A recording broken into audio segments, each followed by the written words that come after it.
From the heart of our nation's capital, here's Family Research Council President Tony Perkins. Welcome. Thanks for tuning in to this Tuesday edition of Washington Watch. Coming up, White House Press Secretary Karine Jean-Pierre created a firestorm yesterday, responding to a reporter's question about the rising level of anti-Semitism. What is his level of concern right now about the potential rise of anti-Semitism in light of everything that's going on in Israel? So a couple of things. We have not seen any credible threats. I know there's been always questions about credible threats, and so just want to make sure that that's out there. But look, Muslim and those perceived to be Muslim have endured a disproportionate number of hate-fueled attacks. And certainly President Biden understands that many of our Muslim, Arab Americans and Palestinian American loved ones and neighbors are worried about the hate being directed at their communities. Well, today it was cleanup on White House aisle. I want to make something clear at the top, because I understand how important moral clarity is, especially at this time. So when Jews are targeted because of their beliefs or their identity, when Israel is singled out because of anti-Jewish hatred, that is anti-Semitism. Well, to be honest, we really don't look to the White House for moral clarity anyway. We'll get reaction on this and the Southern Poverty Law Center's employee union coming out in support of Hamas. We're going to get a reaction from Rabbi Yaakov Menken, managing director of the Coalition for Jewish Values. And once again, House Republicans find themselves stuck in the pursuit of a speaker. Minnesota Congressman Tom Emmer narrowly beat out Louisiana Congressman Mike Johnson in a closed-door meeting of Republicans earlier today to become their nominee. But his controversial vote supporting same-sex marriage and transgenderism left him far short of the 217 votes he needed on the House floor. So, just moments ago, Emmer pulled his name from consideration. This means that Congressman Mike Johnson and possibly Kevin Hern of Oklahoma are back in the running. We'll get an update later from Florida Congressman Greg Steube. And the Senate scare leader, Chuck Schumer, is pushing President Biden's demand for $105 billion for Ukraine, Israel, and the border, with the lion's share going to Ukraine. We must pass this supplemental as soon as we can, with bipartisan support, for a simple and important reason. It will make the world safer for the United States, for our allies, and for our democratic values. Well, a number of Republican senators, led by Kansas Senator Roger Marshall, are saying, hey, not so fast. They're calling for the funding measures to be separate, standalone measures. Senator Marshall joins us in just a moment. One aspect of the $105 billion Biden plan is $6.4 billion for the border. But is it really for security? This is not a serious proposal. Some of the proposed spending is actually harmful, and the positive aspects are just window dressing. The president needs to get serious about the border, and what he sent us is not serious. That was Texas Senator John Cornyn pointing out money is not the problem on the southern border, it's failed policy. He joins us later. The website, TonyPerkins.com, lots of resources there for you. Be sure and visit TonyPerkins.com. Our word for today comes from chapter 2 of Paul's letter to the Philippians. Let this mind be in you, which was also in Christ Jesus, who being in the form of God, did not consider it robbery to be equal with God, but made himself of no reputation, taking the form of a bondservant and coming in the likeness of men. And being found in appearance as a man, he humbled himself and became obedient to the point of death, even the death of the cross. Therefore, God also has highly exalted him, given him the name which is above every name, that at the name of Jesus every knee should bow, of those in heaven and of those on the earth and those under the earth, and that every tongue should confess that Jesus Christ is Lord, to the glory of God the Father. Because Jesus humbled himself before all, God is exalting him above all. To find out more about our Bible reading plan, go to frc.org/Bible. Well, as the clashes in Israel intensify, with Israeli regiments poised to enter Gaza, For what could be weeks of sustained urban warfare, President Biden continues to push for over $100 billion in emergency spending, with some of that money sent to support Israel's battle against the Hamas terrorist organization. But there are growing concerns in both chambers of Congress over the president's effort to link support for Israel to more than $60 billion in additional funding for Ukraine. Would such a link delay getting the urgently needed help to Israel? Joining me now to discuss this and more is Senator Roger Marshall from Kansas. He serves on 4 committees, including the Senate Committee on Homeland Security and Government Affairs, as well as the Senate Budget Committee. Senator Marshall, welcome back to the program. Tony, it's great to see you again.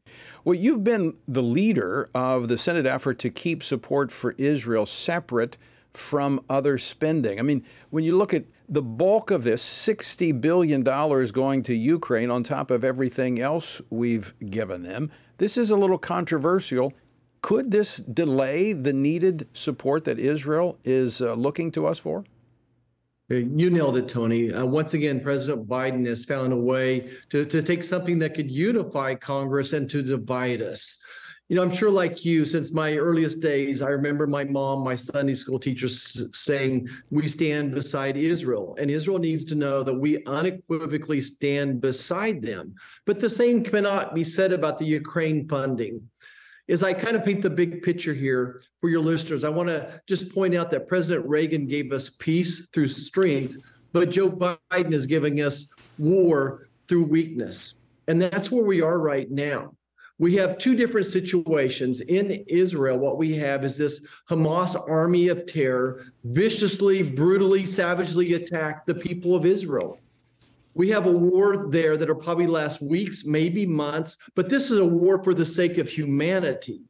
The situation in Ukraine, much different. That's the war that's going to probably last 7, 8, or 9 years. It's going to cost $1 trillion of American dollars as well. And we don't all support it.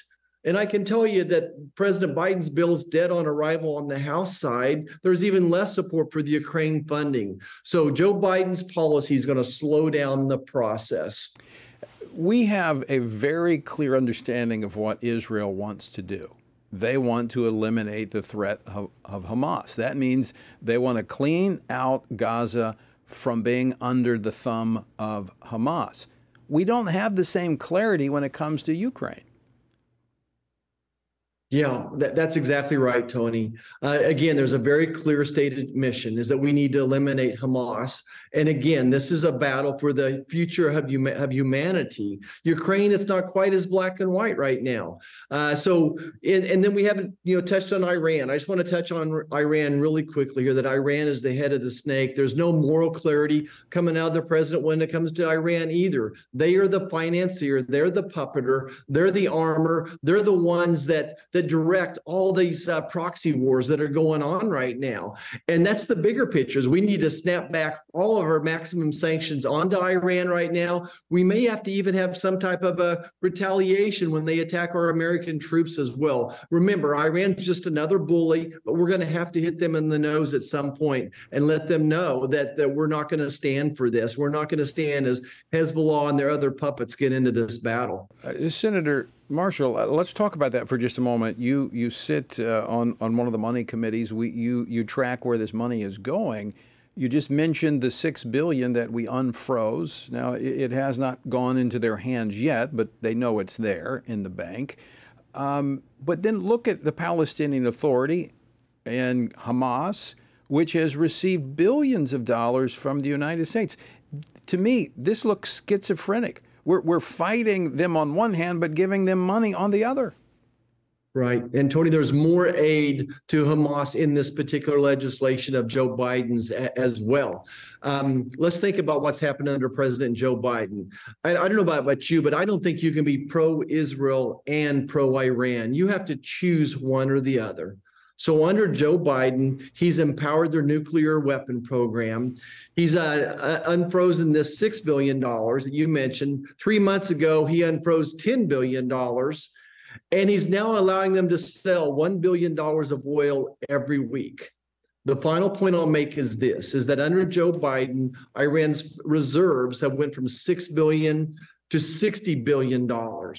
This is what's happening under Joe Biden's watch. He's allowed Iran to once again to be a force, to be a power. And again, you have to choose one or the other. You have to choose Israel or you have to choose Iran. Iran is the one that says death to Israel, death to America. Senator, if I'm not mistaken, there was earlier today a classified briefing on the threat from Iran. And I know you've got to be careful on what you share, but are you concerned about the threat of Iran as we stand with Israel? Could we see this spin into a global conflict? Absolutely it could be. Iran does not know if this president has any red lines. And I'm afraid that they could be right. And that's why I'm saying we need to retaliate and teach them a lesson. We need to hit the bully across the nose really hard the next time they do anything whatsoever. So as long as we have ships in harm's way, which we do, it's very possible that one of those drones or one of those underwater attacks get through. So of course, I'm very, very concerned about the situation there. And again, here's Joe Biden leading with weakness. We have war because of Joe Biden's weakness. I mean, we've seen attacks on our troops in Syria and Iraq since this conflict with Hamas has begun. And so we know it's real. I think you're absolutely right. I think under the Trump administration, even under the Bush administration, you would see that type of response to send a message. I'm not quite sure, as you said, what the red line is. What is the trigger for the Biden administration to actually act in the interest of the United States? Yeah, Tony, we're all looking for that red line. We're looking some type of clarity from this president, some type of priorities. What exactly do you or I even yet understand what the president's priorities under this situation? To me, the priorities should be very, very clear. Is number one, we want to get all the Americans back safely. We need to secure our southern border, by the way. We need to cut the head off the snake of Iran, and we need to eliminate Hamas. Have you heard that clarity yet come from Joe Biden? We need a president who's going to put our best foot forward to stand with peace through strength. Look, I'm not a warmonger. I don't want this war, but let's face it, over the next days, weeks, and months, it's going to get really ugly there in the Gaza Strip. And Israel needs to know that we have their back, that unequivocally that we're going to stand with them. And why other TV stations may be showing the horrors of war, I would just close with saying what President Eisenhower said, is that I hate the atrocities of war as only a soldier who lived it can.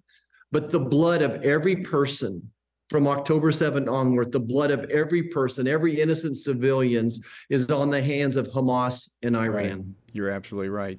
I would say I wish this president had the same clarity on issues such as this as he does for abortion, the whole LGBTQ agenda, and climate. That seems to be the only three issues this administration has clarity on. It's frightening. Senator Roger Marshall, always great to see you. Thanks so much for joining us today. Thank you, Tony. And folks, a matter of prayer. We need to be praying because God can turn the hearts of kings as he turns the rivers of waters. And I do pray for the president. I do, regularly. Because I want him to make the right decisions, even if it's contrary to his own intellect and will, so that it will be good for all of us, that we might dwell in peace. And that's what the Scripture tells us to do. All right, coming up next, there's more to the $100 billion plus proposal, including the border. But is it really security? John Cornyn joins us next.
Everything we do begins as an idea.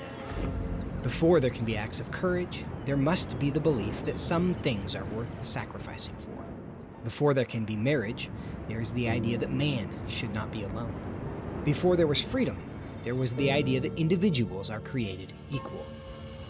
It's true that all ideas have consequences, but we're less aware that all consequences are the fruit of ideas. Before there was murder, there was hate. Before there was a Holocaust, there was the belief by some people that other people are undesirable. Our beliefs determine our behavior, and our beliefs about life's biggest questions determine our worldview. Where did I come from? Who decides what is right and wrong? What happens when I die? Our answers to these questions explain why people see the world so differently. Debates about abortion are really disagreements about where life gets its value. Debates over sexuality and gender and marriage are really disagreements about whether the rules are made by us or for us. What we think of as political debates are often much more than that. They're disagreements about the purpose of our lives and the source of truth. As Christians, our goal must be to think biblically about everything. Our goal is to help you see beyond red and blue, left and right, to see the battle of ideas at the root of it all. Our goal is to equip Christians with a biblical worldview and help them advance and defend the faith in their families, communities, and the public square. Cultural renewal doesn't begin with campaigns and elections. It begins with individuals turning from lies to truth. But that won't happen if people can't recognize a lie and don't believe truth exists.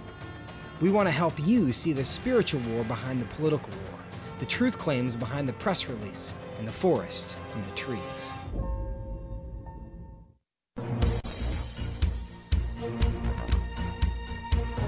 Welcome back to Washington Watch. I'm your host, Tony Perkins. Good to have you with us on this Tuesday afternoon. The website, tonyperkins.com. Just a reminder, the Equal Employment Opportunity Commission has just released a new proposed rule that would undermine sex-segregated spaces and stifle free speech in the workplace by expanding the definition of what constitutes workplace harassment.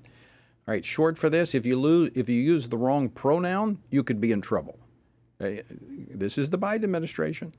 You have until November the 1st to file a comment, and we encourage all of you to do so. We've made it very easy for you. All you need to do is text the word speech to 67742. That's 67742, the word speech, or go to frcaction.org/free speech.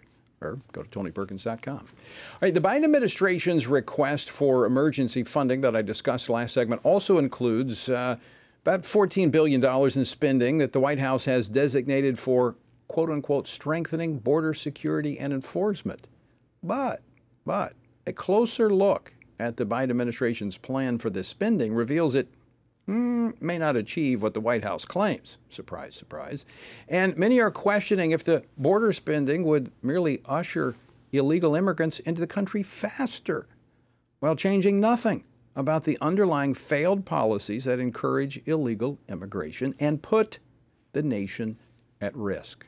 Joining me now to discuss this is U.S. Senator John Cornyn of Texas. He serves on the Senate Finance Committee, the Senate Judiciary Committee, and the Senate Intelligence Committee. Senator Cornyn, welcome to Washington Watch. Great to be with you, Tony. You were on the floor earlier today expressing concerns about this proposal from the president. Tell us why. Well, we know that the Biden border policy has really been an open border policy, and we've seen roughly 7 million migrants coming across the border, many that, in fact, most don't have any legitimate claim to be here. But because of the volume of cases, the backlog in the immigration courts, many of them have been released into the interior of the country and may or may not ever end up in front of an immigration judge. And then there's 108,000 Americans died of drug overdoses last year, 300,000 children who are essentially lost to the Biden administration, unaccompanied children placed with sponsors. Nothing in this request would change any of the policies that have given us the worst border crisis we've seen in American history. Well, given, Senator, the heightened concern with the conflict now in the Middle East and possibly sleeper cells in the United States, I mean, just last month alone, 18 people on the FBI terror watch list were caught coming across the southern border. That brings the total to, I think, about 169 over the last 12 months. Of course, that doesn't account for the terrorists and the 1.5 billion or so gotaways. Right. Is this not a major concern for us right now, given what's happening around the world? Well, on 9/11, 2001, 19 terrorists killed 3,000 Americans in New York and in Pennsylvania. So you can only imagine that if we've detained this many that have come across, we've actually identified as such, how many more have likely gotten across? The easiest way to get into the United States these days, if you're a foreign national, is not to get a visa, it's to show up at the foreign border and claim asylum. Indeed, one border sector, the Yuma sector, a sleepy little agricultural community, told us that they have welcomed people from 147 different countries in the last year alone. So this is a notorious problem, but the Biden administration apparently doesn't care, because if they cared, they would do something about it. And I'd be happy to help them, but they don't seem to care. Well, let me ask you about that, Senator Cornyn. Is there going to be any dialogue about this? I mean, this is very deceptive that they're saying, look, we need $14 billion. People are concerned about the southern border. But it's really just to expedite people coming into the country, as I understand it. It has nothing to do with actually securing the border. You're exactly right. And I will not vote to spend one more dime in pursuit of President Biden's open border policies. And so what we need is 41 Republicans to tell Senator Schumer that we're not going to proceed to this bill that will help Israel, will help Ukraine and Taiwan, even though many of us support those policies. We're not going to proceed to this bill until we get something that actually changes the flow of migrants across the border, that sends the message that you can come here by legal means, but if you want to come here by illegal means in the care and custody of the cartels, you're not going to be able to come anymore. And we're determined to use this as leverage to try to get that accomplished. But, you know, this is the type of politics that really disgusts people. You have the administration here saying they have $14 billion to address security on the border, when in fact it's not. And they've shoved Israel into here, which does have a lot of support, as you pointed out, from conservatives. Taiwan, very concerned about what China's doing over there. But those are just fractions of the total amount of money, $60 billion going to Ukraine. There's not unity on what's happening there. So is there going to be an effort to try to separate these funding bills? The Appropriations Committee, the full Appropriations Committee, is going to have a hearing next week. I believe it's either Tuesday or Wednesday, and hopefully scrub this bill to see what is truly an emergency and what is not.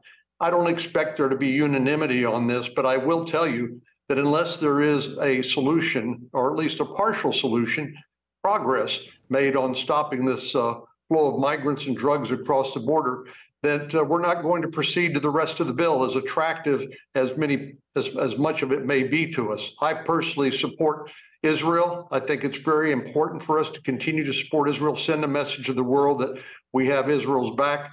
I do believe we need a better plan to know exactly how we're going to spend money in Ukraine, hopefully to degrade the Russian military. But I worry that some of the so-called humanitarian relief will be diverted by the United Nations to other causes. So we need to scrub this request down. That'll start next week, but it'll be an ongoing process. All right, Senator, we're up against the clock here. We got to wrap it up. But what can our listeners and viewers do to be helpful on this? If they'd call their Senate offices and say, do not proceed to this bill until and unless there are actually policy changes in the Biden border policy that will staunch the flow of migrants across the border. All right, we will do just that. Senator John Cornyn, good to see you. Thanks for joining us today. Thank you, Tony. All right, and folks, that number, 202-224-3121, just happened to have it. 202-224-3121, the switchboard so that you can talk to your senators. All right, a new poll confirms what many of us have noticed in our country: rising anti-Semitism. We're going to talk about it next here on Washington Watch. Stay tuned.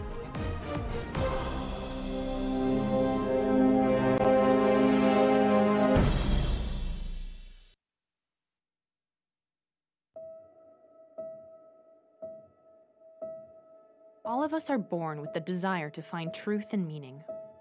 Where did I come from? What happens when I die? While our answers to these questions may divide us, we are united in our need for the freedom to answer life's biggest questions and make life's biggest decisions for ourselves. That's why religious freedom matters for everyone. Religious freedom matters because the powerful have long wanted to control those who are less powerful. Religious freedom matters because the freedom of those who are different is often threatened by those who believe different is dangerous. Leah Sheribu, a Christian teenager in Nigeria, remains a captive of Boko Haram for her refusal to renounce her Christian faith.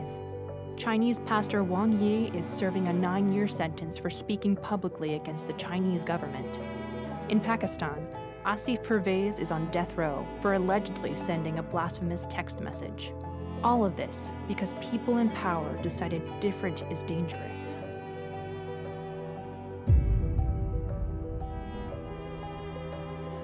At the Center for Religious Liberty at Family Research Council, we promote religious freedom for everyone, because the only alternative is religious freedom for no one.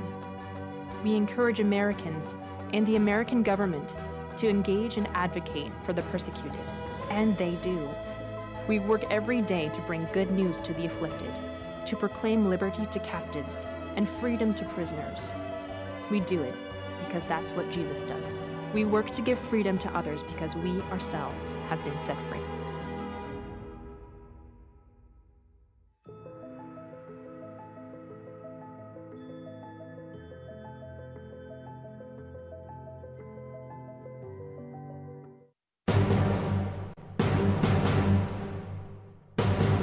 Well, according to a recent Harvard-Harris poll, 51% of 18 to 24-year-olds believe that the Hamas terrorist attacks on Israel, listen, were justified due to the, quote, historic grievances of the Palestinian people. It's difficult to overstate how barbaric and bloody these terrorist attacks on civilians, including the elderly and babies, were. Yet a majority of the college-age cohorts in this country say that was justified. When asked about rising anti-Semitism in the United States yesterday, as we played at the top of the program, White House Press Secretary Karine Jean-Pierre dismissed such concerns while veering into a monologue on Islamophobia. Not to be outdone, not to be outdone. The Southern Poverty Law Center's labor union released a statement this week characterizing the Israeli response to being attacked, their response to the attack was a form of genocide. Now, how should Christians respond to the rise in anti-Semitic beliefs and actions? Well, joining me now to discuss this is Rabbi Yaakov Menken. He's the managing director of the Coalition for Jewish Values. Rabbi, welcome back to Washington Watch. Good to see you. Good to be back with you. Thank you. How do you explain the ideological capture that has taken over so many on the left, leading them to, I can only describe as anti-Semitic views? It's not just anti-Semitic, it's anti-civilization. You have to look at this and be appalled at the level of craziness, and then realize that Nazi Germany used to be considered the deans of civilized society. And this is, look at the direction that they went in. And then you realize, well, I guess we're going in the same direction again. Because everybody understands that something like rape, for example, can never be justified. As soon as you try to contextualize the rape, it's obvious that the individual doing so is a barbarian, that is evil, despicable. There's no two ways about it. And then over here, you have people justifying rape on a mass scale that also included crimes like beheading, not only beheading soldiers, but beheading babies, and violence against not only women, but the elderly and children, and of course, just people living in their homes, and just gunning down people at a music festival. When you find people marching in favor of all that, you definitely see that America now has a problem. No, I know we've become very calloused and I think desensitized to violence in our culture and society today. But, war, you don't kill civilians. I mean, this is, it's just, well, I'll eat up my time on that. I want to go to the labor union of the Southern Poverty Law Center, and I want to quote from their statement that they released. We support the ongoing call for a ceasefire and the end to the occupation. Now, that's what struck me. How is Israel occupying Gaza? They've turned the keys over to them. There aren't any Jewish people living in Gaza. It's their land. They've had their own government, and they're the ones that have facilitated this terror that is now running Gaza and has spilled over into Israel attacking innocent civilians. It's simply rewriting history. It's always been that way. Just calling Arabs Palestinians is racist and exclusionary. It says that Jews are not Palestinians, where that's kind of inverting 2,000 years of world history. Ever since the Romans applied that European colonialist name to the land of Israel, it was primarily Jews who were known by that title. So the whole thing is fiction from beginning to end. The idea that there's an occupation of Gaza, exactly as you said. There are no Jews in Gaza except for 220 hostages. Right. Those are the only Jews allowed in the country. They were forced out. They had to leave their homes, their businesses, and they gave complete control, lock, stock, and barrel to Hamas, well, to the Palestinians who elected Hamas as their leaders. Let's look at what does exactly, what does a ceasefire mean in this context? It means allowing Hamas to regroup and rearm without releasing the hostages so that further atrocities can happen. It's very clear that what they're after is not peace, but actual barbarism. In fact, anybody who really cares about Palestinian Arabs would not want them under totalitarian rule, like is true in Gaza. They can't choose what to believe. They can't choose what to say. They can't choose whom to marry. Everything is controlled for them by Gaza's rulers. Yes. Whereas, obviously, these people then are not promoting the rights of Palestinian Arabs or anything good for them. They're just promoting further killing of Jews. Right. And Christians, the few that are there, are oppressed by the Hamas. Now, Rabbi Menken, we've worked together before in the past, and we're about out of time here, but how can Christians viewing and listening to this program, how should they be praying for and supporting our Jewish friends? Well, saying Psalms like 79, Psalm 82, these are Psalms that talk about the destruction and oppression and, concern for the Jewish community. Those are always very good. We have to pray and realize that there is so much that when we push for values that we are really working together. The same people who are oppressing Jews on campus are the ones pushing Christian organizations off of campus. You are absolutely right. Anti-Semitic behavior is the canary in the coal mine, as we've talked about before, when it comes to religious freedom. Rabbi Menken, you're my friend. Thank you for joining us today. Good to see you. Thank you so much for having me back, and appreciate that. Look forward to the future. Okay. All right, folks, this is breaking news as the House of Representatives, the Republicans, still fractured and trying to find a leader. We're going to get the latest as they regroup at 6 p.m. this evening. Don't go away.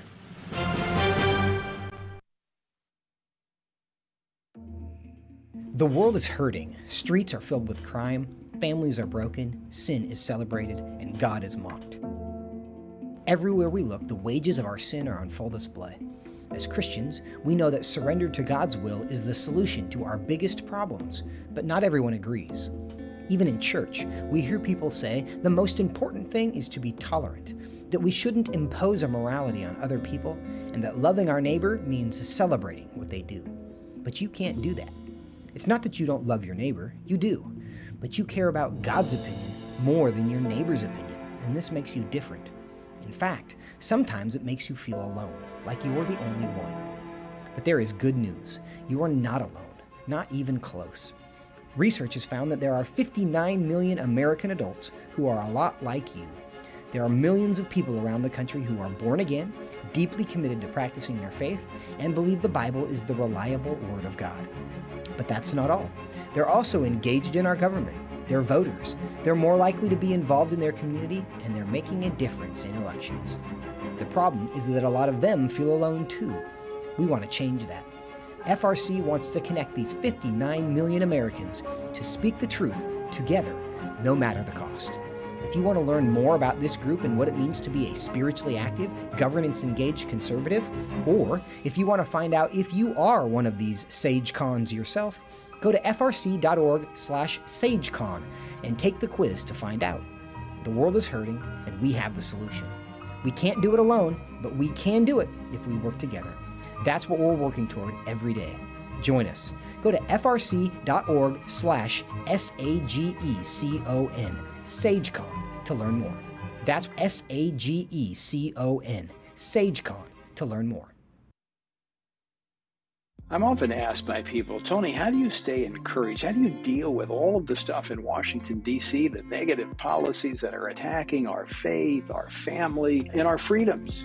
Well, you want me to let you in on the secret? It's called the Word of God.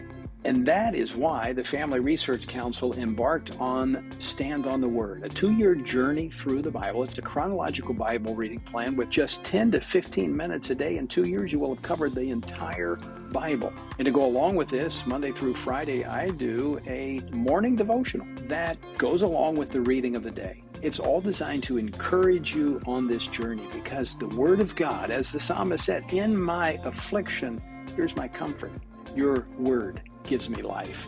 That is our source of strength. To find out more, go to tonyperkins.com or frc.org/Bible. And I invite you to join me every morning for our Stand on the Word Bible devotion. FRC celebrating 40 years with Ambassador Sam Brownback. FRC is a unique institution. I see that FRC's role going forward becomes even more important because the culture has moved so aggressively against a traditional set of values. And we're not talking about imposing values on anybody. We're talking about allowing people to practice values. And that's what FRC has stood for. That's what it's standing for. That's what it will stand for in the future, and why its role is just so critical. That was our good friend Sam Brownback, former ambassador at large for religious freedom under the Trump administration. Prior to that, governor of Kansas. Prior to that, senator from Kansas. Prior to that, congressman from Kansas. Great guy, good friend. Okay, so I'm going to try to bring you up to date where we stand on this 21st day without a Speaker of the House. Now, the Republican conference, they met last night, and they heard from, I think it was 8 candidates, and then one dropped out overnight, and actually I think a couple dropped out. And then they had a conference this morning beginning at 9 a.m., and they whittled it down to 2, and it was Tom Emmer, who is the majority whip from Minnesota, and it was Mike Johnson of Louisiana, who is the conference co-chair, vice chair. So Tom Emmer, by about 10 votes, emerged with a majority, and so he became the nominee. But because he had some really bad votes, in fact, when it comes to the FRC Action Scorecard lifetime rating, he had the lowest of all of the candidates that had put their names forward. And it was primarily because he voted for the Disrespect for Marriage Act. He also voted for transgender military policies, also voted to legalize, the Safe Banking Act. We talked about that yesterday, connected to marijuana. So he realized he couldn't get the votes. He was about 21 votes short of the 217 needed to move to the floor. And so just before we came into the studio for today's program, he withdrew his name. So in about 15 minutes, the Republicans will regroup, and they will once again take up this process. Now, what will they do? Well, joining me now to talk about this, is Congressman Greg Steube from Florida. He serves on the House Ways and Means Committee and the House Select Committee on the Weaponization of the Federal Government. He represents the 17th Congressional District of Florida. Congressman Steube, welcome back to the program. Yeah, thanks for having me. Good to see you. Okay, so you did I get that right? Is that where we are at this point? That's where we are. Yeah, so 15 minutes ago, every person that wanted to run again submitted their names. I haven't seen that list yet. In 15 more minutes at 6 o'clock, we're going to go back down and do another candidates forum. My guess is Mike Johnson has put his name back in. Jack Bergman had said he was going to put his name back in. I wouldn't be surprised if Byron Donalds, Kevin Hearn put their name back in. And we'll have another candidates forum, which is each member who wants to run has a speech, says why they want to run. The members have the opportunity to ask questions of those people running. And then I would hope, unlike this week where we separated it and then did a vote the next day, I would hope we would go straight to a vote. And then whoever gets the majority again, like Emmer, would probably do a roll call vote to see where they are. So what kind of walk us through the conversation that was taking place in, you had the candidate forum last night. They all made their best pitch. What was the dialogue like going in there? Well, I mean, it was all, each candidate saying their different positions on things. But today, there was 26 of us, myself included, who wouldn't vote for Emmer on the floor because of his positions on marriage, transgender policy. And I just can't bring myself to vote for a candidate like that on the floor. He realized he couldn't get there, so he withdrew his nomination. Mike was at 97 votes, so I think he's probably kind of the front runner at this point. We'll have another candidates forum and then see where we go from there. I just don't think that there's any members that dislike Mike Johnson. I think he's in a really good place to move forward. I mean, this really is a difficult job when you consider 221 Republicans from different districts. You've got a very conservative district. Now, Emmer, his district's not so conservative up in Minnesota, but I agree with you. He would be a step back for the party, for someone who has actually supported the redefinition of marriage, transgender policy, among other things. And so I think you're absolutely right. He would be, I think, devastating to advance someone like that. But it's going to take someone who can bring both sides of the party together. Yeah, and I think Mike's one of the few people that can do that. He has a very conservative voting record, and he has a leadership role within the leadership. I think the conservatives are very willing to vote for him. There was actually a motion from some of the less conservative members to just go ahead and have a roll call vote for Mike Johnson. There was an objection to that. We went through the procedural stuff where we ended up with the candidates forum. But I think the majority of the conference now is supportive of Mike Johnson. The question is going to be, is the more moderate side of the conference going to be okay to move forward? But I don't think there's a single member of our conference that can say anything bad about Mike Johnson. He has a conservative voting record. We have to find somebody that conservatives support, and the establishment, more older members of our conference, more moderate members of our conference support. And at this point, I think that's Mike Johnson. Well, Congressman Steube, if not Mike, and I've known him since he was in law school, so I've known him quite some time, and he's on the program a lot. If not him, I mean, who else is there? I mean, you got to find a speaker. Yeah, if he ends up not getting there for some reason, Byron couldn't get there, Kevin Hearn couldn't get there. I think we have another forum where new names maybe that are willing to do it. But, there's not a lot of people that want to put themselves out there to be able to be in this position to have to negotiate against Chuck Schumer and Joe Biden. And it's a challenging position to try to govern with a far right majority, and you have moderates in the conference that are in plus 10 Democratic districts. So you have very moderate Republicans in Democratic districts, very conservative Republicans. To try to thread that needle is very, very challenging. And I think Mike is one of the few people that would be able to accomplish that. So, Congressman Steube, let's leapfrog beyond that for just a moment. Let's talk about the work that is ahead for Congress, because look, we're 21 days into this with no speaker. It's not realistic to think that we're going to be able to get appropriations bills out. There's going to have to be some temporary funding mechanism to get us moving forward. That's what triggered all of this before. Is there going to be agreement in the conference that, look, we got to do A, B, and C to get us to a point where we can get our footing again? Yeah, we don't have a choice now. November 17th, the last CR that I voted against will then come due. And so we're going to have to fund the government.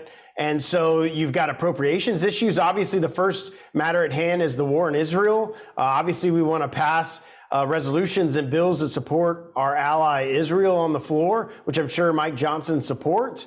But the funding mechanism comes up November 17th. There's no way that we can walk through all of the other appropriations bills that we have left in 3 weeks to be able to pull that off. So there's going to be a conversation about what type of continuing resolution is passed. The Senate, as we sit here, are working on some type of stopgap resolution or continuing resolution. I don't know how long, that gives money to Ukraine, Israel, and Taiwan, which I don't know how Taiwan and Ukraine is tied with Israel, but that's what the Senate's doing. So we're going to have to send some type of proposal over there to stand against some of the very leftist policy that the Senate's going to send over to the House. But you can't do the individual appropriations bills. You don't have time for that. So I would support like what we passed, the 28% discretionary spending reduction, right, and or the Limit, Save, Grow Act, I think would be a good compromise to push through the House, which cuts spending and put that on the plate of the Senate. Well, I would hope that you can get all of your colleagues to go along with it. I thought that was a good way forward last time. It's essential, I think, this time. We had Senator Cornyn on early in the program and Senator Marshall from Kansas discussing the president's request for $105 billion, lumping Ukraine, Israel, Taiwan border all together. I think there's at least, Cornyn's in leadership over there, and he suggests there is strong interest in separating. So I think if the House takes the leadership and sends over, a kind of a proposal to fund Israel apart from Ukraine, it may stand a chance. Well, we have to take leadership. We control the House. Republicans have to take leadership on these type of issues. And we've already sent an Israel funding bill in our in our foreign affairs appropriations bill that we passed weeks ago that put $3.8 billion in funding for Israel. But of course, Chuck Schumer is not going to take that up because it has conservative principles in that bill and it cuts overall spending. So they're not going to take that up. So I think the House needs to stand firm, help our Republican colleagues in the Senate, and send a clean Israel supplemental bill over to the Senate. And then there's other work to do to fund the government before November 17th. You served on the Foreign Affairs Committee in the last Congress. Let's talk a little bit about Iran. This is, I was talking with Senator Marshall earlier in the program. Our schizophrenic foreign policy, we fund Palestinian Authority, Hamas, who attacks Israel. They use this money through the Palestinian Authority to poison the minds of children to hate Jews. We release money to Iran. They then attack our allies. This makes absolutely no sense. No, absolutely no sense. The Biden administration gave the Palestinian Authority like $300 million. That absolutely went to funding the Hamas terrorist attacks against the Israelis. Then they opened up $6 billion in funding that went to Iran. I've signed on to multiple letters and bills that would freeze that money from what the Biden administration has done. That has funded these attacks that you're seeing from Iran militia groups in Iraq on our service members in Israel. All the things that they have done has been an appeasement theory, and you can't have an appeasement position as the president of the United States in this administration against a terrorist regime. You have to stand strong like the Trump administration did on foreign policy. You didn't see any of these wars, any of these type of attacks when Biden was president because he was strong on foreign policy, and we have a weak Joe Biden in the White House that doesn't stand for anything but appeasing our enemies and giving them hundreds of millions of dollars that then are used to attack our allies. Well, we've also seen our own troops now since Hamas invaded Israel and that conflict has started. We've seen our own troops in Syria and Iraq being attacked by those that are funded and supported by Iran. Are you concerned when we see reports that there are sleeper cells even here in the United States that this could escalate to even higher levels of violence? Oh, 100%. Because of Joe Biden's open border policies, we've had over 150 known terrorists that have come into our country, and Mayorkas won't even tell you if they've been released back into our country or deported. So that tells you exactly the policy of this administration. We've had 6 million illegals. We've had like 1.6 million gotaways. You know there's terrorists that are involved in that. You know they would love nothing more than to attack a target here in the United States. So absolutely, we are at high risk for those type of activities here, 100% because of the policies of this administration on their open border policies. All right, Congressman Stubbe, I know you've got to go to get to another commitment to the conference. Very quickly, handicap it for us. Do you think we'll have a speaker come tomorrow?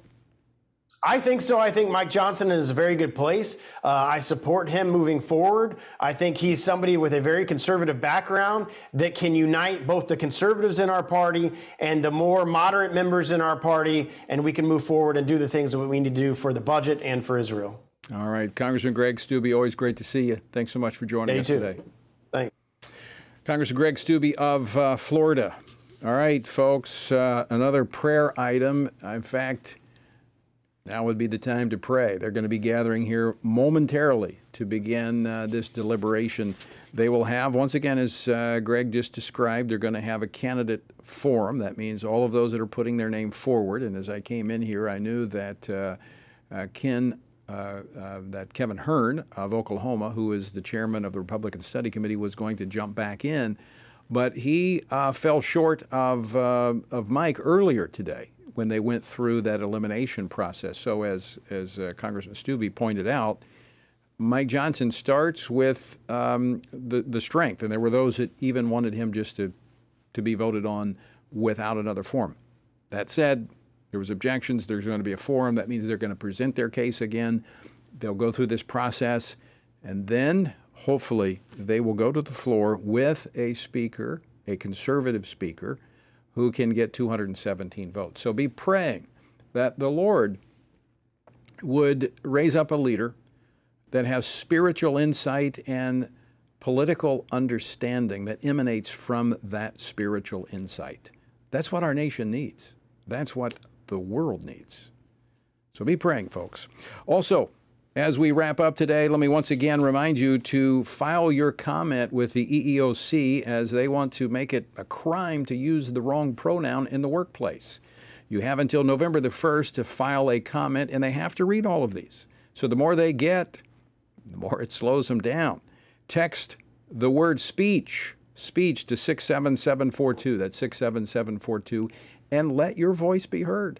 Folks, our republic is not for spectators. It is for participants. So be involved, be informed, but be involved.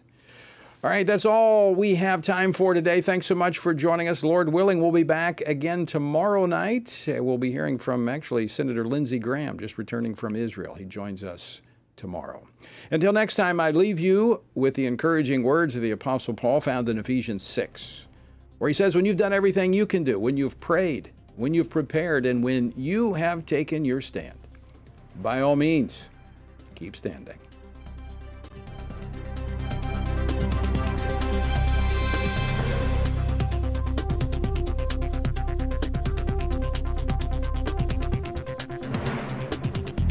Washington Watch with Tony Perkins is brought to you by Family Research Council and is entirely listener-supported.